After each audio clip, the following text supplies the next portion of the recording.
اس آخری حصے میں ہم کنکلوڈ کرنے کی کوشش کریں گے ڈیبیٹ کو. اس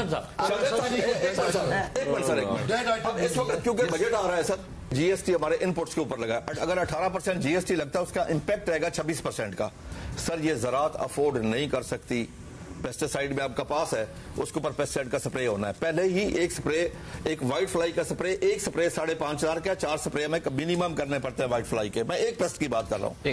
فرٹیلائزر میں یوریا پہلے ہمیں مہنگا مل رہا ہے, ڈی اے پی مہنگی ہے, پوٹاش مہنگی ہے. حکومت کو چاہیے اس وقت اس کے اوپر جس طرح پہلے کوئی جی ایس ٹی نہ لگائے, بلکہ ان پہ سبسڈی دے کے ان چیزوں کا ریٹ کم کیا جائے تاکہ ہم بیلنس یوز آف فرٹیلائزر کر سکیں. سر پاکستان میں بیلنس یوز آف فرٹیلائزر نہیں ہو رہی. بیلنس یوز آف فرٹیلائزر سے مراد سر, ایک منٹ سر, میں تو بڑا ٹائم باقی سیکٹرز میں لیا ہے. ان کی فلائٹ ہے, بیلنس یوز آف فرٹیلائزر سے یہ مراد ہے, ہوتا یہ ہے کہ اگر آپ جہاں پہ جیو کا فلائٹیں بھی لیٹ کرا رہے ہو, اگر ایک ڈی اے پی استعمال کریں, ایک 2 بیگ اگر یوریا استعمال کریں, اس کے ساتھ ایک ڈی اے پی استعمال ہوتی ہے یا آپ نیٹروفاس کر لیں, اور ساتھ ہوتی ہے ایک بیگ ہوتا ہے اس کا پوٹاش کا. پاکستان میں کیا ہو رہا ہے کہ 6.8 ملین ٹن یوریا استعمال ہوئی, 1.5 ملین ٹن استعمال ہوئی سر ڈی اے پی, اور 1.5 لاکھ ٹن ہوئی پوٹاش, حالانکہ ان کو 34 لاکھ ٹن ہونا چاہیے.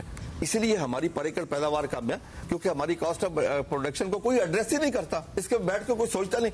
دیکھیں ہونا یہ چاہیے کہ ہماری پالیسی کون بنائے, ایگریکلچر ڈپارٹمنٹ. فنانس اپنی مرضی کرتا ہے, ایف پی آر اپنی مرضی کرتا ہے, مر کون جاتا ہے, کاشتکار اور پاکستانی قوم. جب آپ ٹھیک ہے, اس کے بعد میں تفصیل سے چاہوں گا کہ ریل اسٹیٹ پہ بات, اس کے بعد میں آپ کا بھی اوپینین چاہ رہا ہوں ایگریکلچر پر, اگر آپ نے کوئی اوپینین دینا پھر ہم تفصیل سے بات کریں گے. سمسم صاحب جی, آپ کے حوالے سے بہت سارے سوالات پیدا ہوئے ہیں, اور جی ڈی سی ویلیو اور مارکیٹ ویلیو کو تو ایک ہونا چاہیے. اس کے علاوہ یہ پارکنگ لاٹ نہیں بننی چاہیے بلیک منی کی, پلاٹ کا کلچر نہیں. بلڈر کے حوالے سے آپ نے سنا شبردی صاحب نے اس بات کو سپورٹ کیا کہ آپ لوگوں کے لیے ہو جائے انسینٹیو. میں کوشش کروں گا سر, سب کے میں جواب دوں گا, مطمئن کرنے کی کوشش کروں گا, لیکن یہ بہت زیادہ سوال آتے ہیں. یہ سیکٹر بہت بڑا ہے, اصل میں کافی چیزیں مکس اپ ہو گئی ہیں.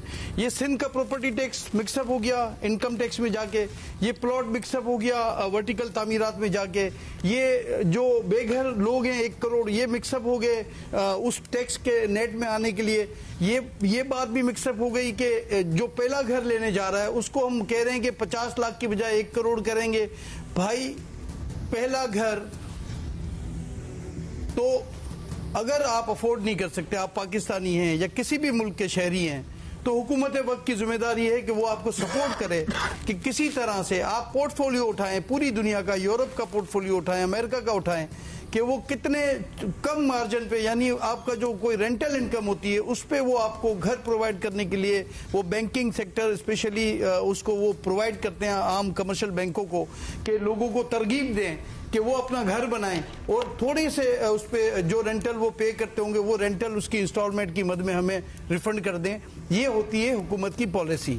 یہاں ساری چیزیں ہو گئی مکس, کیونکہ جتنی بھی باتیں میں نے سنی, ایک بات میں نے سنی کہ انڈسٹری لگاؤ, پلاٹ میں پیسہ نہیں لگاؤ. میں بینک میں کام کرتا ہوں, 10 لاکھ کی میری تنخواہ ہے, 2 لاکھ روپے مجھے بچتے ہیں, میں کوئی چیز بک کرتا ہوں اپنے فیوچر کے لیے, بچوں کے لیے, کیا میں اس 2 لاکھ سے انڈسٹری لگاؤں گا؟ یہ کوئی ایک ہم سمجھتے ہیں کہ اوورسیز پاکستانی ہیں, جو ابھی جو دبئی لیکس ہے نا آپ کی, میں کبھی یہ نہیں کہتا ہوں کہ یہ یہاں کی گئی, یہ وہ پیسے ہیں جو یہاں آتے. یہ وہ پیسے اس لیے یہ نہیں آئے یہاں پہ, اس کے 2 فیکٹر ہیں. ایک فیکٹر تھا کہ ان کو وہ ڈر تھا کہ ڈی ویلیو ہو گئی, تو یہاں جو انویسٹمنٹ کی, اگر 1 کروڑ کی انویسٹمنٹ کی 2 کروڑ کا بھی بعد میں بیچا تو ڈی ویلیو کی وجہ سے میرا نقصان ہو جاتا ہے. $1 لاکھ دیا تھا, $1 لاکھ واپس نہیں آ رہا. پھر ہمیں دیکھیں, میں آج بات کروں گا اگر آپ موقع دیں گے, کیونکہ کھل کے بات یہ کرنی ہے کہ ریئلسٹک ڈیلے ہونے کے باوجود آپ کی فلائٹ لیٹ نہ ہو جائے. نہیں, وہ 8:30 بجے کی ہوگی. ہاں, تو بات یہ ہے کہ ہم یا تو ریئلسٹک بات کر لیں یا صرف ہم پوائنٹ سکورنگ کر لیں. یہاں ہر بندہ سمجھتا ہے کہ میں ماہر تعمیرات ہوں, ماہر اس سیکٹر کا میں ماہر ہوں. ہر پاکستانی اگر کوئی افورڈ کر سکتا ہے تو اس کا کبھی نہ کبھی پراپرٹی کے معاملے سے واسطہ پڑتا ہے, وہ گھر خریدتا ہے, بیچتا ہے یا بک کراتا ہے, تو اس میں اتنی نالج تو سب کے پاس ہوتی ہے, لیکن اس کی جو نبض ہے وہ ہم جانتے ہیں. اس لیے جانتے ہیں کہ یہ ہمارا اسٹیک ہے.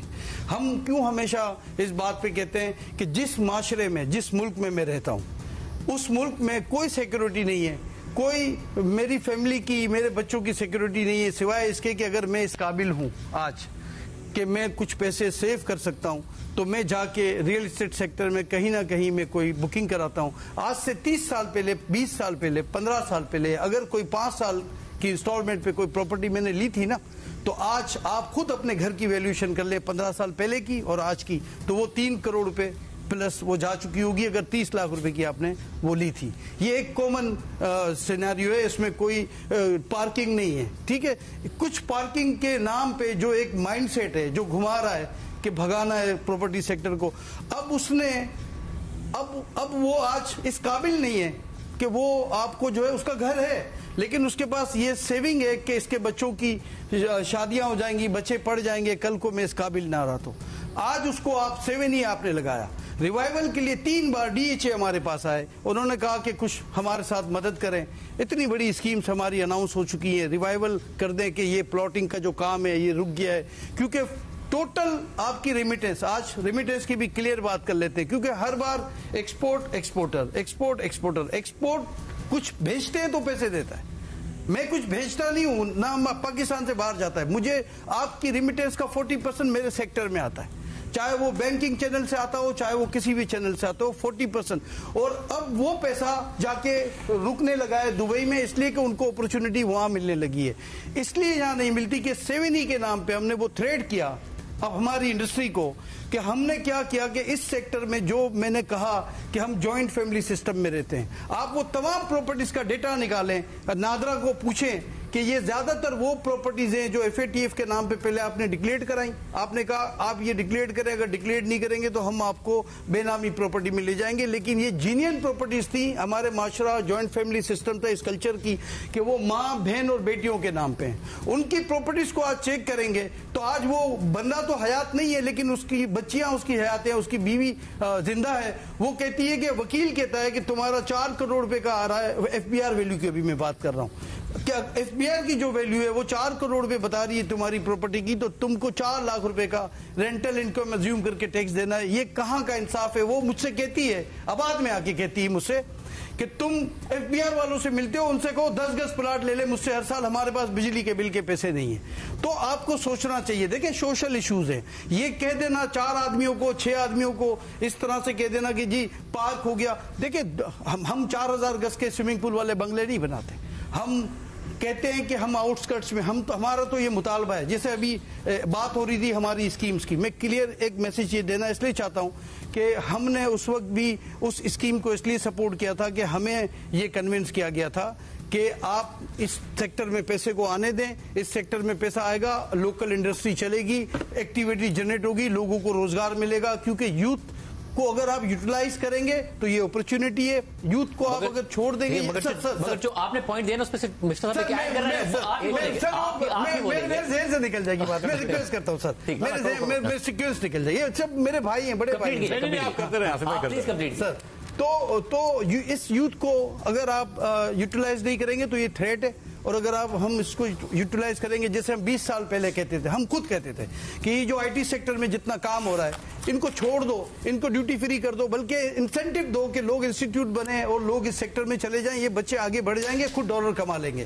لیکن اس وقت کے بابو نے FBR کے یہ کہا کہ مجھے ٹارگٹ پورا کرنا ہے. سر یہ بہت زیادہ آج کل اس کی امپورٹ چل رہی ہے، تو میں اس کو چھوڑ دوں گا تو وہ میں سال کا ٹارگٹ پورا نہیں کروں گا. تو اس نے چھوٹے سے ٹارگٹ کے لیے اس نے کیا حشر کیا کہ وہ IT کو اس نے میکسیمم ٹیکسز پہ رکھا. آج ہمارے پڑوسی $250 بلین سے اوپر جا چکے ہیں، ہم $2-3 بلین پہ آج کھڑے ہیں. آج آپ ریئل اسٹیٹ سیکٹر کو 60% ہم جا چکے ہیں، 20% شہر میں کام ہے. ریئلسٹک بات یہ ہے جو میں نے 1000 گز کی ایگزامپل دی، آپ آج اس بات پہ ہم سے الجھ رہے ہیں کہ FBR ویلیو ٹھیک ہے یا DC ویلیو ٹھیک ہے. میں 2-3 چیزیں سر بتا پڑوسی ملک کی IT میں مثال دے رہے ہیں، تو پڑوسی ملک مکمل ڈاکیومنٹڈ ہے پراپرٹی میں. میں آتا ہوں پڑوسی ملک کی ایک پونے کی مثال دی انہوں نے بومبے کی مثال بتائی ہے، بہت زیادہ پراپرٹی ٹیکس کلیکٹ کر رہے ہیں ایک شہر سے جو چاروں صوبوں سے نہیں کر رہے. میں اسی ڈاکومنٹڈ پہ آتا ہوں. میں یہ کہہ رہا تھا کہ ایک بات آپ نے اٹھایا پوائنٹ کہ جی ڈاکومنٹڈ کی بات ہو رہی ہے کہ FBR ویلیو. یہ FBR ویلیو سر ہم نے نہیں دی ہے، یہ DC ویلیو ہم نے نہیں دی ہے.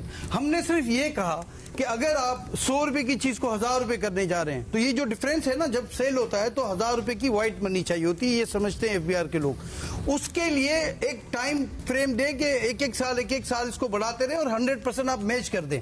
لیکن یہ بات ذہن میں رکھیں کہ کسی بھی پراپرٹی کو یہ دنیا کا یہ جو کنٹرول ہے نا یہ کسی کے اس میں نہیں ہے کنٹرول میں یہ جو ریموٹ ہے اس کو آپ فری چھوڑیں کبھی پراپرٹی مہنگی ہے کبھی سستی ہے میں طارق روڈ پہ ایک پراپرٹی 50 کروڑ کی ہے ایک پراپرٹی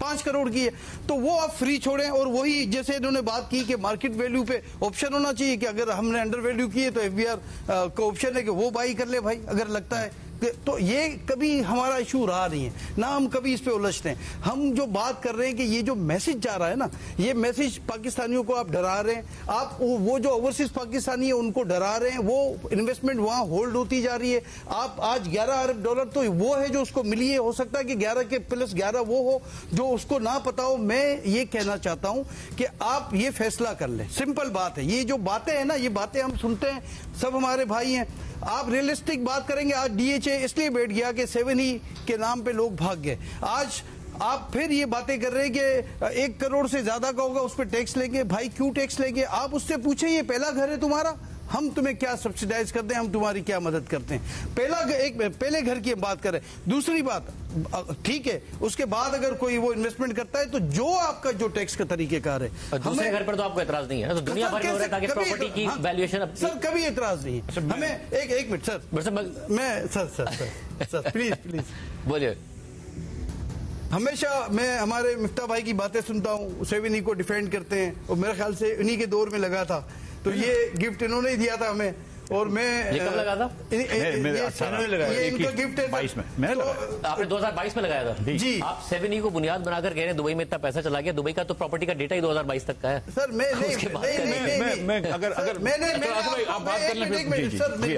میں نے آپ سے کیا کہا کہ آپ کو تو ابھی $11 ارب کی بات کر رہے ہیں نا ہم تو ابھی اب چیک کریں گے ڈیٹا تو آپ کو ابھی تو بالکل ہی الگ ملے گا جب میں کہہ رہا ہوں کہ 60% میرے سیکٹر سے دیکھیں ہم گراؤنڈ پہ کام کرتے ہیں ہم باتیں سن کے یا آرٹیکل پڑھ کے یا لکھ کے میں بات نہیں کر رہا ہوں میں آن گراؤنڈ کام کرتا ہوں مجھے پتا ہے جب چابی مجھے ایکسکیویشن کے بعد جب چابی دیتا ہوں نا مجھے وہ ساری مشکلات پتا ہیں جس شہر میں کام کر رہا ہوں میں قبضے کو بھی فیس کرتا ہوں میں بھتے کو بھی فیس کرتا ہوں میں ایف بی آر کو بھی فیس کرتا ہوں اس کے بعد کہیں جا کے میں اس قابل ہوتا ہوں کہ کسی کو چابی دیتا ہوں اگر آپ لوگ یہ سمجھتے ہیں میں جنرل پرسپشن کی بات کر رہا ہوں کہ اس سیکٹر کو رگڑنا ہے یا ٹیکس دینا ہے تو میرا یہ ماننا ہے کہ ہم چلے جاتے ہیں کیونکہ 21% پہ ہم آج کام کر رہے ہیں سریے والا کاٹل بنا کے کام کر رہا ہے سیمنٹ والا کاٹل بنا کے کام کر رہا ہے 100D کی جو انہوں نے بات کی 100D پہ اس پہ ہم بعد میں بات کریں گے کہ کیا پالیسی تھی لیکن 100D کیا ہے سر میں آپ کو تھوڑا سا ایکسپلین کر دوں کہ 2200 پروجیکٹ بنائے اس میں رجسٹرڈ ہوئے جس میں ایک وہ تھے کہ اگر آپ سورس آف انویسٹمنٹ ڈکلیئر نہ کریں یا جو اس میں انویسٹمنٹ کرے گا کلائنٹ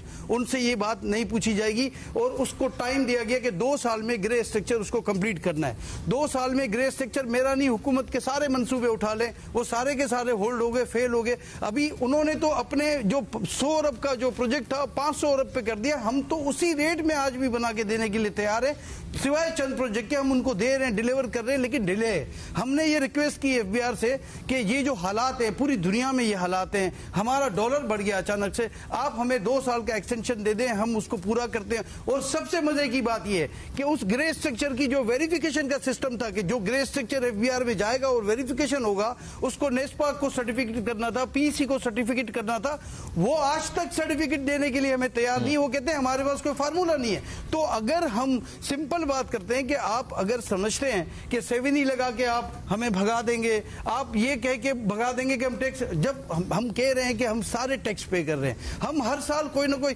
ٹیکس ہمارے پہ ڈال دیا جاتا ہے پچھلے سال پھر 3% 236C میں پھر 3% کر دیا گیا 1% سے اور یہ تو چھوڑ دیں 100D کا مطلب ہے کہ ون ٹائم پورا پروجیکٹ کا ٹیکس یہ سارے پیڈ ہیں یہ جو جن پروجیکٹ کی بات کرتا ہوں 2200 پروجیکٹ کا ٹیکس پیڈ ہے اور 2200 پروجیکٹ میں اب ہم سبلیز کرانے جاتے ہیں تو 236C پہ پھر یہ کہتے ہیں کہ 3% پھر دوبارہ انکم ٹیکس دیں تو یہ ڈبل ٹیکسیشن سسٹم آلریڈی میں گزارش ہی کر رہا تھا ایک تو یہ کہ جو 7E پہ آصف بھائی کو پتا ہے کہ جس مکان میں جوائنٹ فیملی ہو سنگل فیملی ہو جس مکان میں آپ رہتے ہیں اس پہ یہ ٹیکس نہیں ہے دوسرے پلاٹ پہ ہے اگر آپ کے پاس ایک مکان جو آپ کا ہے اس کے اوپر یہ ٹیکس لاگو نہیں ہوتا ہے، سیکنڈ پلاٹ پہ وہ بھی میرے خیال سے 250 گز سے بڑا اس کے اوپر لگتا ہے.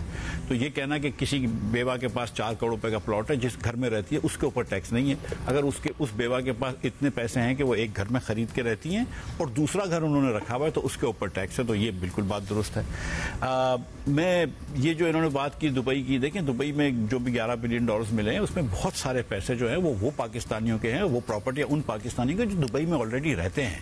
لیکن یہ بات درست ہے کہ پاکستانی دبئی میں جا کے پیسے لگا رہے ہیں اور اس پہ ہم کو سنجیدگی سے حکومت کو سوچنا چاہیے کہ ایسے ہم کیوں حالات کیے ہوئے ہیں کہ پاکستانی اپنے وسائل کو محفوظ سمجھتا ہے دبئی میں اور نہیں سمجھتا ہے پاکستان میں. تو یہ بات ان کی درست ہے. جو ریمیٹنس کی انہوں نے بات کی کہ آدھے سے زیادہ ریمیٹنس اس میں آتا ہے پراپرٹی میں، یہ بات ان کی درست ہے. اس کی بھی میں اگر آپ اجازت دیں تو یہ گزارش کروں کہ یہ پاکستان سے پیسے جا کے گھوم کے آ رہے ہوتے ہیں اور یہ وائٹ کرنے کا طریقہ کار ہوتا ہے، یہ ہم سب کو پتا ہے. اب میں آپ سے، اور جو انہوں نے یہ بات کی، دیکھیں جو ہم نے یہ جو میں بات کر رہا ہوں ریئل ویلیو پہ کرنے کا مسئلہ، یہ نہیں ہے کہ ہم کو ٹیکس زیادہ چاہیے. آپ اس وقت 6-8% اگر اسٹیمپ ڈیوٹی لگ جاتی ہے، 6-7% لگ جاتی ہے، ہم تو کہتے ہیں اس کو 1% کر دو. لیکن پراپرٹی کی ویلیو ریئل ہونی چاہیے. ہم ٹرانسفر پہ پیسے زیادہ نہیں چاہنا چاہ رہے، میں تو کم از کم نہیں چاہ رہا ہوں کہ حکومت ٹرانسفر سے زیادہ پیسے لے، لیکن اسٹیمپ ڈیوٹی کم کر دے، لیکن جو ٹرانسفر ریٹس، لیکن ریئل ویلیو پہ ہو تاکہ پوری اکانومی ٹھیک ہونے کے لیے یہ ایک سرا ملے گا اور یہ سب سے بڑا سرا ہے پراپرٹی. اب ایک پیچھے سے میں جانا چاہتا ہوں، دیکھیں سب کے مسائل ہیں، ریل اسٹیٹ میں بہت مسائل ہیں، ان کو چابی دینے کے اندر دکاندار جو ہیں ان کو بھی بہت مسائل ہوتے ہیں، لوٹ مار ہوتی ہے، بجلی کے مسئلے ہوتے ہیں، زراعت کے مسائل ہیں. لیکن آئی اشور یو کہ ہر بزنس میں مسئلہ ہوتا ہے، جرنلزم کے اندر بھی مسئلہ ہوتا ہے. کبھی کبھی آپ لوگوں کو ٹرپس مل جاتی ہیں ناردرن ایریاز کی وغیرہ وغیرہ. بہت سارے مسائل پاکستان میں ہیں. کنفیکشنری کے اندر بھی تھوڑا بہت مسئلہ ہوتا ہے، ایسا نہیں ہے کہ بڑا آسان ہے. ٹرپ والا تو نہیں ہوتا، ٹرپ والا نہیں ہوتا، ٹھیک ہے، مگر ہم پھر اپنا ذرا منہ بھی بند رکھتے ہیں نا. مگر گزارش یہ ہے کہ پاکستان کے اندر جو آپ 8,000 ارب روپیہ قرض لے رہے ہیں، جو عمار نے بھی بات کی، آپ نے بھی بات کی، وہ پیسہ حکومت کے پاس بینکوں سے جو آتا ہے وہ پیسہ اسٹیٹ بینک سے چھپ کے آتا ہے. تو ہماری منی سپلائی بڑھ جاتی ہے. جب منی سپلائی بڑھتی ہے تو مہنگائی بڑھتی ہے. 9 کروڑ لوگ آج پاکستان میں خطے غربت کے نیچے ہیں ورلڈ بینک کے حساب سے. 1 کروڑ لوگ اور خطے غربت کے نیچے جائیں گے اس سال. اب آپ یہ سوچیں کہ جب تک کہ حکومت کا خسارہ کم نہیں ہوگا یہ مہنگائی پاکستان میں بڑھتی رہے گی اور پاکستان کے اندر یہ مہنگائی بڑی رہے گی اور پاکستان میں یہ کوئی جگہ پہ نہیں پہنچے گا. اب 2 طریقے ہیں پاکستان میں خسارہ کم کرنے کے، یا آپ تھوڑا سا ٹیکس بڑھا دیں یا آپ اخراجات کم کر دیں. دونوں پہ کام کرنا چاہیے. ہم نے یہ بات نہیں کری ہے کہ اخراجات بھی حکومت کے کم ہونے چاہیے. اگر کوئی وزارتیں کم کر سکتے ہیں تو کریں، اگر آپ لوگوں تو کریں، آپ جہاں پہ بھی خرچہ کم کر سکتے ہیں کریں. لیکن پھر بھی ہم یہ بات سمجھتے ہیں کہ 1-8% آف GDP خرچہ کم کر دو گے، آپ NFC ایوارڈ بھی چینج کر لو گے تو تھوڑا سا 0.5% آف GDP فرق ہو جائے گا. تو تھوڑا سا ٹیکس ہم کو اور دینا پڑے گا کیونکہ اس پاکستان میں بڑے مسائل ہیں. آپ یہ دیکھیں کہ جو دکاندار اپنی دکان کھول کے بیٹھا ہے، جو اسٹریٹ لائٹ لگ رہی ہے، وہ کسی نے پیسے تو دیے نا اسٹریٹ لائٹ کے، جس سے روشنی ہوتی ہے. کسی نے روڈ بنایا، اس نے کسی نے تو پیسے دیے ہیں نا. جب آپ فارمرز کو بھی چلو لائن میں لگنا پڑتا ہے اور ڈگنیٹی کے ساتھ ہونا چاہیے، لیکن اگر ہم سستی کوشش کر رہے ہیں یوریا دینے کی اور گیس سستی دے رہے ہیں تو کوئی نہ کوئی تو اس کا خرچہ اٹھا رہا ہے نا. وہ ٹیکس سے ہی آتا ہے، وہ ہمارے پیسوں سے ہی آتا ہے. یہ ہمارا ہی ملک ہے، کسی اور کا ملک نہیں ہے کہ وہ آ کے ٹھیک کرے. ہم کو IMF کے پاس بھی اس لیے جانا پڑتا ہے جو ہم سب کو برا لگتا ہے، کیونکہ ہم اپنے حالات خود ٹھیک نہیں کر سکتے. اگر 2 سال پہلے میری سفارش پہ ریٹیل کے اوپر ٹیکس لگ چکا ہوتا تو آج IMF کے ڈکٹیٹس پہ ہم کو نہیں کرنا پڑتا، خود بھی تو کبھی کوئی صحیح بات کر لینا. تو ٹیکس تھوڑا سا دینا یا خسارہ کم کرنا ضروری ہے، ورنہ غربت بڑھتی ہے. خسارہ کم نہیں کریں گے تو بھوک بڑھتی ہے، خسارہ کم نہیں کریں گے تو جہالت بڑھتی ہے. تو یہ بھی حکومت کے لیے ضروری ہے. اس لیے ہم سب کا بھی فرض ہے کہ تھوڑا سا اس میں حصہ ڈالیں اپنا. دیکھیے، میں ایک بات مجھے بڑی پسند آئی آصف صاحب کی کہ ڈیفینس بیٹھ رہا ہے. مجھے بڑی خوشی ہے بیٹھ جائے. میں تو چاہوں گا بیٹھ جائے. شبر صاحب، اچھی بات ہے. شبر صاحب آپ DHA کہہ دیں، آپ ڈیفینس بیٹھ رہا کہہ رہے ہیں. میں نہیں چاہتا ڈیفینس بیٹھ رہا ہے. میں بالکل بڑی خوشی ہے مجھے ڈیفینس بیٹھے. مجھے کوئی شوق نہیں ہے کہ پاکستان کی ہائی اینڈ پراپرٹی کی ویلو بڑھے. اگر بیٹھ رہا ہے تو بہت اچھی بات ہے بیٹھ رہا ہے. جب میں چیئرمین FBR تھا تو میں نے پراپرٹی جب بڑھائی تھی تو میرے پاس شکایت یہی آئی تھی کہ جی ہمارے پاس 100 رجسٹریاں ہوا کرتی تھی، اب صرف 5 ہوتی ہیں. ٹھیک ہے. دوسری بات یہ ہے کہ 7E کا جہاں تک سوال ہے، میں مفتاح صاحب کے ایکشن سے 100% ایگری کرتا ہوں. 7E ہونا چاہیے میں بالکل 100% ایگری کرتا ہوں, مگر میں اس بات سے ایگری کرتا ہوں کہ کس لا میں ہے وہ ایک لیگل مجھے لکھونا ہے, مگر وہ ایک الگ سبجیکٹ ہے. مگر سیوی نہیں ہونا چاہیے پاکستان میں. اچھا, جو بات میری خیال ہے پارکنگ والی بات, شاید میرے بھائی سمجھنے میں, شاید ہماری اور سمجھ میں تھوڑا فرق ہے. میرا ان سے سمپل سوال ہے, کیا آج رجسٹری اور ایکچوئل پرائس میں فرق ہے یا نہیں؟ ان سے ایک سوال پوچھتے ہیں, ہاں یا نہ ہے. اس میں تو شک ہی نہیں ہے. ان سے پوچھیں آج ہے یا نہیں, ان سے پوچھیں کہ یہ قانون ایف بی آر نے بنایا یا میں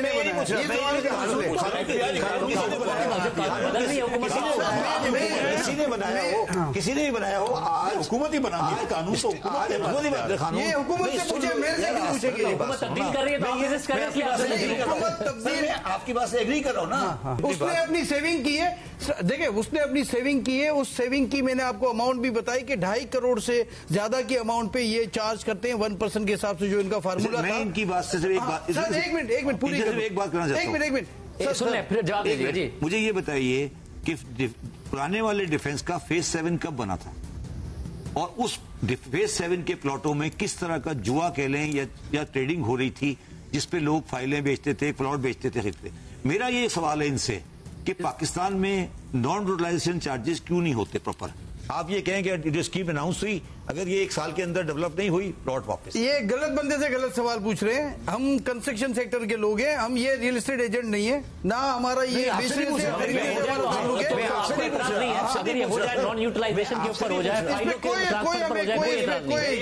پلاٹوں کی دیکھیے, پلاٹوں کی ریڈنگ کیسے ختم ہوتی ہے. آپ نے فیز 7 بنا دیا 2004 میں, اس کے بعد آپ نے کہا یہ 2000 پلاٹ ہیں اور اس پہ آپ جوا کھیلیں, اور لوگوں نے جوا کھیلنا شروع کر دیا. ہم بھی کھیلتے تھے, آپ بھی کھیلتے تھے جوا, اور اس پر اب آپ کو کوئی اعتراض نہیں آپ 2020 میں جا کے اس کو بات کر رہے ہیں. صاحب آپ بات کر رہے تھے, کنٹینیو کیجیے. میری بات کہاں تھی, مجھے کمپلیٹ کرنے دیں. سر میں یہ کہہ رہا تھا, سیونی کا میں یہ کہہ رہا تھا, میں نے یہ کہا, میں ریپیٹ کر دیتا ہوں کہ ایک فیملی رہتی ہے, اس کے پاس اپنا گھر ہے, اس میں سے ایک جو گھر کا سربراہ ہے وہ ایک سیونگ کرتا ہے اپنے کام کے دوران, 5 سال 4 سال کی انسٹالمنٹ پہ کوئی پلاٹ خریدتا ہے, کیونکہ پلاٹ ہی ایسی چیز ہے جس کو مینٹیننس نہیں کرنی پڑتی, یعنی اس کو بند نہیں رکھنا پڑتا, وہ مینٹین اس کو وہ لیتا ہے, اس کا خرچہ نہیں آتا اس پہ, وہ لیتا ہے. اور 20 سال کے بعد اس پلاٹ پہ, میں اس کے نیکسٹ یہ بات نہیں کر رہا ہوں, 20-22 سال کے بعد وہ سارے پلاٹ آپ اسٹڈی کر لیں تو آج وہ 2.5 کروڑ سے اوپر کے ہیں. کراچی شہر کی اگر بات کر لوں میں, ایک ایگزامپل کراچی سے شروع کرتے ہیں. ان کا کہنا ہے کہ اب چونکہ وہ ہمارے جو سربراہ ہیں کمانے کے لائق نہیں ہے, اور یہ ایک سیکیورٹی زندگی بھر کی, یہ سیکیورٹی ہے, بیسکلی یہ سیکیورٹی ہے جس معاشرے میں ہم رہتے ہیں. آپ ان کا, میں یہ کہہ رہا تھا, نادرا سے ڈیٹا چیک کریں, یہ گھر کی خواتین کے نام پہ ہوگا, اور اس کا یہ بھی ڈیٹا چیک کر لیں کہ آدھے سے زیادہ نہیں 90% وہ خواتین ہوں گی جس کے آگے لکھا ہوگا ہاؤس وائف. میں یہ کہہ رہا ہوں کہ دیکھیں ڈاکیومنٹڈ ہوگا تو کچھ نہیں ہوگا, مگر ہم نے دیکھا ہے تو کچھ نہیں ہوگا. ہم نے دیکھا ہے کہ انڈاکیومنٹڈ اور بلیک منی پارکنگ کی جگہ بنی ہے, فائلیں ٹرانسفر ہوتی ہیں, ان کو کبھی ہم سپورٹ نہیں کرتے سر. ہم بلیک منی کو نہ کبھی سپورٹ کریں گے نہ کرتے ہیں. دیکھیں میں جو ہے نا یہ بات کروں گا, یہاں پہ جو ایک سیگمنٹ مسنگ ہے نا, وہ سب سے زیادہ ٹیکس دیتا ہے, وہ ہے تنخواہ دار لوگ جو ہیں. ہم ہیں نا, ہم ہیں نا, نہیں ہے تو اس کی تو بات ہی نہیں ہو رہا نا. یہاں پہ سب کہتے ہیں ہمارا یہ مسئلہ ہے, ہمارا وہ مسئلہ ہے, فلانا ہو جائے گا, دھماکہ ہو جائے گا, حالات خراب ہے. یا جو تنخواہ دار ٹیکس دے رہا ہے, اس سے کبھی کسی نے پوچھا ہے کہ تم کیسے ہو؟ مفتہ بھائی کہ آئی ول اپریشیٹ سے, he was the only finance minister جنہوں نے ایکچولی ٹیکس ریٹ کم کرے تھے ود دا ریزننگ کہ کنزمپشن بڑھے گی, انڈائریکٹ ٹیکسیشن اس طرح ایک ایٹ لیسٹ وہ ہوگی. ورنہ تنخواہ دار تو وہ تو ٹیکس دے ہی رہا نا. اس سے کسی نے پوچھا کہ جی آپ کے حالات کیسے ہیں, اس کے حالات بالکل ٹھیک, سب سے زیادہ ٹیکس دے رہا ہے. اگر اس کا ٹیکس انسیڈنس بڑھ سکتا ہے, ابھی ہم نے 50,000 روپے تک کا اگر آپ ٹیکس لگا سکتے ہیں, 50,000 کو آپ ڈالر میں کنورٹ کریں تو کچھ بھی نہیں ہے, $200 بھی نہیں بنتے مہینے کی تنخواہ, اس پہ بھی آپ ٹیکس لے رہے ہیں. وہ اگر دے سکتا ہے تو ایک دکاندار جو 50,000 روپے اس سے زیادہ مہینے کما رہا ہے, وہ کیوں نہیں دے سکتا؟ اس کے اور اس کے حالات میں اتنا کیا فرق آ جائے گا کہ وہ اگر ٹیکس دے دے گا. تو یہ ساری چیزیں ہیں, مطلب جو ٹیکس دے رہا ہے آپ اس سے بات نہیں کریں کہ جی وہ کیوں نہ ٹیکس دے رہا ہے. آپ تنخواہ دار کا ٹیکس دیکھیں, پچھلے 4 سال میں سیلریڈ کا جو ٹیکس انسیڈنس ہے میرے حساب سے وہ 30 سے 35% انکریز ہوا ہے. انفلیشن بھی بڑھی ہے, اس کی ریئل جو ویج ہے وہ بھی کم ہوئی ہے, اور اس کا ٹیکس بھی زیادہ بڑھا ہے. وہ اگر وہ دے سکتا ہے تو باقی سارے سیکٹر کیوں نہیں دے سکتے؟ اس کے بھی وہی حالات چل رہے ہیں نا. اس سے وہ بھی آ کے بولنا شروع کر دے کہ جی میں تو نہیں دے سکتا, میں تو دینا چھوڑ دوں, میں تو کام چھوڑ دوں, فلانا ڈماغ. اس کو تو کام کرنا ہے, وہ اگر دے سکتا ہے تو وہ دکاندار بھی دے سکتا ہے, زراعت والا بھی دے سکتا ہے, اور جو اسٹیٹ ایجنٹ ہے وہ بھی دیکھ سکتا ہے, جو کنسٹرکشن ہے وہ بھی دیکھ سکتا ہے. تو آئی تھنک یہ جو بات ہے کہ جی ہم نے دینا ہی نہیں ہے سر, ہم تو کچھ کر ہی نہیں رہے, ہم نے تو یہ کر دیا, یہی بہت بڑا احسان ہے ہمارا, مان لو, ورنہ ہم کام نہیں کریں گے. ہر کسی کے مطلب یہ آگے کہ جی ان کے گھر میں جو ہے یہ عورتیں, بھائی ہر کسی کے گھر میں خواتین ہیں, تو مطلب کیا کریں, کام کرنا چھوڑ دیں, ٹیکس لینا چھوڑ دیں. جو بہت ساری خواتین جو کام کرتی ہیں وہ بھی ٹیکس دیتی ہیں, ایسا تو نہیں ہوں گے ٹیکس وہ ہے. بہت سارے گھرانے ہیں جو کہ اپنے والدین کو سپورٹ کرتے ہیں, ان کی دوائیوں کے لیے سپورٹ کرتے ہیں, وہی بولتے ہیں کہ جی ہم ٹیکس بڑھ گیا ہمارے تو ہم ٹیکس نہیں دے سکتے. تو یہ اکانومی ایموشنز پہ نہیں چلتی, اکانومی ایک اسٹرکچر کے حساب سے چلتی ہے. ہر چیز میں ایموشنز دیں گے تو بھائی یہی حال ہوگا, خسارہ بڑھتا رہے گا. ہمارے دوست نے بولا کہ جی ہم اتنا جو ہے سود میں دیتے ہیں. سود میں کیوں دیتے ہیں؟ سود میں اس لیے دیتے ہیں کہ ہم لوگ ٹیکس نہیں دیتے. اگر ٹیکس صحیح دینا شروع کر دیں تو ادھار بھی کم لیں, ادھار کم لیں تو سود بھی کم لیں گے. تب عزت سے سلیقے سے جو اتنا ٹیکس بنتا ہے وہ دے دیں, سود بھی کم ہو جائے گا, ادھار بھی کم ہو جائے گا. ٹیکس زیادہ دیں گے تو پھر سود بھی زیادہ دیں گے. نہیں دیں گے نا, یہ تو کہہ رہا ہوں, سود دیں گے نا, سود کم دیں, خسارہ کم ہوگا تو آپ جب ایک سال بجٹ میں سود کی رقم ادا کرتے ہیں تو اس کا آپ کو کیا صلہ ملتا ہے؟ سر پچھلے 10 سال IMF آپ کو مزید قرض دیتا ہے, مزید قرض دیتا ہے, تو اگلے سال مزید ایسی باتیں کر رہے ہیں. ارب روپے آپ بول رہے ہیں جو قرض میں جا رہے ہیں 7,500 روپے, وہ IMF کو نہیں جا رہے ہیں, وہ ہمارے اپنے کمرشل بینکس کو جا رہے ہیں, اور اس لیے جا رہے ہیں کہ آپ کی گورنمنٹ ٹیکس نہیں جمع کر رہی ہے, نہیں جمع کر رہی ہے, اس کی وجہ سے کمرشل بینک سے بورو کر رہی ہے, اس لیے اس پر جتنی شرح سود بڑھ رہی ہے اتنا سود دے رہی ہے. اگلے سال اگر ٹیکس زیادہ جمع کریں گے, کم بورو کریں گے, کم ٹیکس. تو یہ بھی کہہ دینا کہ تھوڑا اخراجات کو بھی دیکھ لے حکومت, اپنے اخراجات کو دیکھے حکومت, کم از کم شہریوں کے مسائل کو دیکھے, تاجروں کی مشکلات کو دیکھے. صرف دیکھیں یہ تنخواہ دار کی بات کر رہے ہیں, تنخواہ ویریبل نہیں ہے, وہ تو ایک اسٹیبل ہے نا, 5 لاکھ ہے, 2 لاکھ ہے, 1 لاکھ ہے. تجارت تو اس وقت دیکھیں ایک وقت میں مارکیٹوں میں رونق ہوتی ہے, اگلے ماہ سناٹے چھائے ہوئے ہوتے ہیں. جس کی نوکری جائے گی اس کی تنخواہ نہیں کر سکتا. ایک تو آپ عجیب بات کر رہے ہیں نا, جس کی نوکری جاتی ہے, بہت سارے لوگوں کی نوکریاں گئی, وہ تنخواہ ویریبل ہو گئی, فکس ہوگی, اس کی تنخواہ ختم ہوگی, آپ کیا کریں؟ کاروبار ختم ہوتا ہے, تو یہ فیکٹریاں بند ہوتی ہیں, ہر کسی کے ساتھ جاتی ہے, ہر کسی کے ساتھ یہی ہے نا. تو اس کو ایک اسٹیبل کرنا ہے, یہ بکھرا ہوا نظام ہے. دیکھیں جس سے آپ نے بات کی وہ ایک بکھرا ہوا سسٹم ہے. زراعت کو دیکھ لیں, زراعت کے ساتھ لائیو اسٹاک ہے, وہ بھی نہیں ہوگا اس کے ساتھ. اسی طرح آپ آگے پراپرٹیز کو دیکھ لیں. اچھا, مگر ڈاکیومنٹڈ ہوگا تو یہ معاملہ چلے گا. حکر صاحب فائنل کامنٹ میں آپ سے جاننا چاہوں گا, جو آپ کے مسائل ہیں وہ آپ نے بتایا, انہیں ایڈریس ہونا چاہیے. بٹ اب جب سبسڈی ملتی ہے ایگریکلچر کو, ظاہر چھوٹے کاشتکار کو ملنی چاہیے, اسے جتنا فیسیلیٹ کیا جائے. جو بڑے بڑے زمیندار ہیں جو کہ ہمارے ملک میں ہیں, وہ بھی اس کا اتنا ہی فائدہ اٹھاتے ہیں. وہ اس کو ڈاکیومنٹ نہ ہونے کے لیے ایک ایج کے طور پر استعمال کرتے ہیں, ایک ریزن کے طور پر, ایک بہانے کے طور پر استعمال کرتے ہیں. تو کچھ نہ کچھ تو کرنا پڑے گا. نہیں, بڑے ذمہ دار کو ڈاکومنٹ ہونا چاہیے. میں تو اس حق میں ہوں, میں خود ہوں جی, میں بڑا ذمہ دار نہیں ہوں, لیکن میں بڑا کاشتکار ہوں, زمینیں لے سے پہلے کے کاش کرتا ہوں. سر عرض یہ ہے کہ پاکستانی کاشتکار کے ساتھ جو زراعت میں سلوک ہوتا ہے کہ فرض کیا ہم قرض لینا چاہیں, ہمیں نہیں ملتا. ہمارے نام پہ اناؤنس کیا جاتا ہے کہ 2200 ارب روپیہ ایگریکلچر کے لیے ہم لون دیں گے. ابھی ہماری 4 فصلیں آ رہی ہیں جی, مکی, کپاس, چاول اور تل. آپ یقین کر لیں کہ ان 4 فصلوں کو لے کے کاشتکار انتہائی پریشان بیٹھا ہے کہ کیا مجھے کوئی ریٹ ملے گا یا نہیں ملے گا, کیونکہ ہماری کاسٹ آف پروڈکشن وہی کھڑی ہے پہلے والی, بلکہ بڑھ رہی ہے, بلکہ GST لگنے کی باتیں ساتھ ہو رہی ہیں, جبکہ فصلوں کا ریٹ دن بدن نیچے جا رہا ہے. یہ ملک سر اس طرح نہیں چلے گا. ہونا یہ چاہیے ایک باقاعدہ کمیٹی ہو, کوئی ایگریکلچر کمیشن بنے پاکستان لیول پہ, بڑا ایک کمیشن ہو جس کا انڈیپینڈنٹ ہیڈ ہو, کوئی وہ بیٹھ کے ڈیسائیڈ کرے کہ ہم نے کس فصل کا کیا ریٹ رکھنا ہے. اب ہمارے ساتھ ہوتا کیا ہے کہ پچھلے سال ہمیں کپاس کا ریٹ کہا گیا 8,500 روپے منیمم سپورٹ پرائس طے کی گئی تھی کہ کاشتکار سے اس ہر حالت میں ہم خریدیں گے. کاشتکار نے کاشت کر لی, پنجاب میں کوئی 45 لاکھ ایکڑ پہ کاشت ہوگی. رزلٹ کیا ہوا, جب کپاس آ گئی تو کاشتکار ہار گیا, ایپٹما جیت کے ہمیں ریٹ ملا 6,000, 6,500, 7,000. اس کا رزلٹ یہ ہے, پھر آگے گندم کے پیسے نہ ملے, ایک کمٹمنٹ پوری نہ, اس کا رزلٹ ہے کہ 30% کپاس کم ہو گئی. اب مکی کے کاشتکار کے جب پچھلے سال جب مکی اس کی آئی ہے 4200 روپے ریٹ تھا, جو ہی کپاس مکی اس کی آئی ہے ریٹ آ گیا اس کا 1500 روپے کے اوپر. وہ کاشتکار پریشان ہے. چاول کے کاشتکار کے ساتھ اب دن بدن ریٹ ڈاؤن ہو رہا ہے. ابھی تو چاول کی فصل کاشت ہو رہی ہے. ہمیں یہ چاہیے کہ ہم اس کے ایکسپورٹ کا آلریڈی بر وقت بندوبست کریں, اسی حساب سے کاسٹ آف پروڈکشن طے کریں. ہونا یہ چاہیے کہ کاشتکار جو دن رات محنت کرتا ہے, سال کے 365 دن وہ کام کرتا ہے اور 24 گھنٹے وہ کام کرتا ہے. حالانکہ جو ایک کسان ہے نا, اس کے لیے پاکستان میں کوئی مراحت نہیں ہے. جب وہ ریٹائر ہوتا ہے اپنا کام نہیں کر سکتا, اس کے لیے کوئی مرات ہے کسی قسم کی, اس کے بیٹے کا کہیں ایڈمیشن ہو سکتا ہے, یعنی کسی جگہ پہ اس کو ترجیح نہیں دی جاتی, حالانکہ سب سے زیادہ کام پاکستان میں وہی کر رہا ہے اس وقت. جو آپ کو 15 سے 20 ہزار ارب کی پروڈیوس دیتا ہے, اس کے بدلے میں اس کو کیا کہا جاتا ہے, گوشت وہ پیدا کرتا ہے, دالیں وہ پیدا کرتا ہے, کپاس, چاول, دودھ, ہر چیز اس کو پینڈو اور گوار کے لقب سے نوازا جاتا ہے. یعنی کہ اس کو ایک جہاں پہ پاکستانی اور انسان بھی تسلیم نہیں کیا جاتا. سر آپ چھوٹے کاشتکار کے اس وقت جا کے اس کے گھر کے حالات دیکھیں, اس کے بچوں تعلیم حاصل نہیں کر سکتے, بچوں کی صحت اچھی نہیں ہے. ایک وقت تھا ہمارے دیہاتی بچوں کی صحت بہت اچھی تھی, اب نہیں اچھی. اس کی وجہ یہ ہے کہ اس کو پوری خوراک ہی نہیں مل رہی, اس کے ساتھ جو سلوک ہو رہا ہے. اس لیے اس وقت ایک ایگریکلچر کمیشن بنانے کی ایک انتہائی ضرورت ہے. ہماری کاسٹ آف پروڈکشن کو دیکھا جائے, اگر خدا نہ خواستہ اس بجٹ میں جی ایس ٹی لگی ہمارے انپوٹس کے اوپر, میں ایک کاشتکار ہونے کے لیے, ایک سچا محب وطن پاکستانی ہونے ناطے کہ میں اوپنلی کہہ رہا ہوں, زراعت نہیں رہے گی اس ملک میں. ہمیں ہر چیز باہر سے پھر امپورٹ کرنی پڑے گی. ہم آلریڈی سر دیکھیں نا پاکستان کو بنے ہوئے کتنے, آج ہم ہر چیز باہر سے موسٹلی امپورٹ کر رہے ہیں.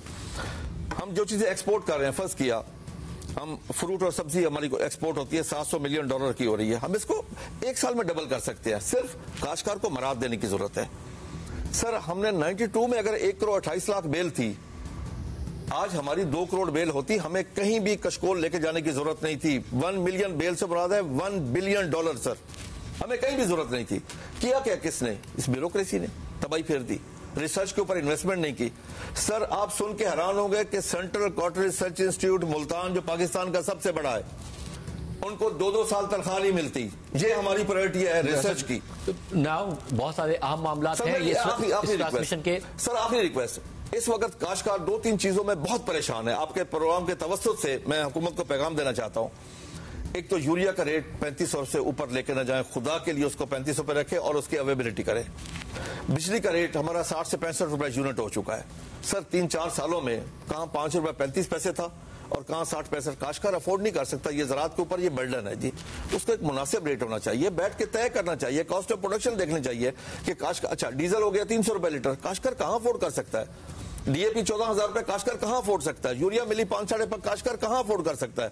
اور اس کا پھر ریزلٹ کیا ہوگا کہ ہم اپنی خواتین کو لائنوں میں لگا کے آٹا دیں گے اور 24 خواتین شہید ہوں گی. اس وقت تو 24 ہوئی تھی نا. اگلے سال میں آج ہی ایڈوانس کہہ رہا ہوں سر 40% گندم کی کاشت میں کمی آ رہی ہے اگر حکومت نے ہوش کے نہ کرنا نہیں. آئی ہوپ کہ ایسا نہ ہو پاکستان میں, کیونکہ ظاہر ہے اس دفعہ جو اکنامک گروتھ نظر آ رہی ہے وہ ایگریکلچر کے نمبرز کی وجہ سے نظر آ رہی ہے. کپاس کو 30% پہلے کم کاسٹ ہوئی ہے. اگر اس کو فوکس نہ کیا گیا, اس کی کاسٹ آف پروڈکشن پیسٹی سائڈ پہ اگر ٹیکس لگ گیا, ہمارا ایک سپرے 5,500-6,000 ہزار روپے کا, اگر 2-3 آپ کا پوائنٹ آف ویو حکومت نے سنا ہے, اور اس طرح جو پاکستان میں گروتھ کے نمبرز جو نظر آ رہے ہیں تھوڑے بہت, وہ بھی ایگریکلچر کی وجہ سے ہیں. مفتی اسماعیل صاحب فائنل کامنٹ جی. دیکھیے حکومت کو یہ سارے مسائل آپ نے دیکھیں, ایک آپ کو سوشل کانٹریکٹ ہوتا ہے کہ آپ ٹیکس لیں اور کچھ آپ ان کو لوگوں کو فیسلٹیز دیں. حکومت کو فیسلٹیز پہ بھی کانسنٹریٹ کرنا چاہیے, پروونشل گورنمنٹس ہوں, لوکل گورنمنٹ ہوں یا فیڈرل گورنمنٹ ہوں, ان کو کنسسٹنٹ پالیسی رکھنی چاہیے. لیکن آن دا ادر ہینڈ سٹیزنس کا بھی یہ کام ہے کہ ٹیکس دیں. ٹیکس دینا بھی آسان نہیں ہوتا, کسی کے لیے آسان نہیں ہوتا. جس نے 4 کروڑ روپے جمع کریں, جو سمسم صاحب فرما رہے تھے, ٹھیک ہے بڑی مشکل سے جمع کرے ہوں گے 4 کروڑ روپے, لیکن آپ کے پاس 4 کروڑ روپے کا اگر ایک ایکسٹرا فالتو پلاٹ پڑا ہوا ہے تو آپ اتنے تو آسامی ہے نا کہ آپ 1 لاکھ روپے کی تنخواہ دار سے زیادہ ٹیکس دے سکتے ہیں. تو کہیں نہ کہیں ہم کو بھی کنٹریبیوٹ کرنا پڑے گا. لیکن ایک بات جو نظر آ رہی ہے کہ اخراجات کے اوپر کنٹرول کرنا حکومت کے لیے بہت ضروری ہے. اس کو اس بار جو ہے وہ انفلیشن کے ریٹ سے کم بڑھنا چاہیے تاکہ آہستہ آہستہ جو ہے وہ ڈیفیسٹ کم کر سکیں. بہت شکریہ ناظرین, تمام پینلسٹ کی رائے آپ نے سنی, اور ظاہر ہے اب حکومت دعوے کر رہی ہے کہ اس نے ٹیکس نیٹ بڑھانا ہے, اور ٹیکس نیٹ بڑھانا پڑے گا. دنیا میں کوئی ملک ایسا نہیں ہے جو 9% tax to G D P کے ساتھ ترقی کرے یا ترقی کرنے کا دعویٰ کرے. تمام ممالک کا tax to G D P آگے ہے. بھارت کا tax to G D P 18% ہے, تو ہمیں ٹیکس نیٹ بڑھانا پڑے گا, اپنا tax to G D P بڑھانا پڑے گا, چاہے وہ IMF کے ڈکٹیشن کے تحت بڑھانا پڑے یا خود بڑھانا پڑے. اور فائنانس منسٹر صاحب کہہ تو رہے ہیں کہ وہ اس دفعہ یہ کرنے کا ارادہ رکھتے ہیں, مگر ماضی میں بھی حکومتوں نے دعوے کیے ہیں. اس لیے بہت زیادہ لازمی ہے کہ آپ صرف یہ کہیں نہیں کہ یو مین اٹ, آپ کر کے دکھائیں کہ یو مین اٹ, کیونکہ کچھ پانے کے لیے کچھ کرنا پڑتا ہے. اور اس بار پاکستان کے لیے کر ڈالو. اجازت دیجیے, اللہ حافظ.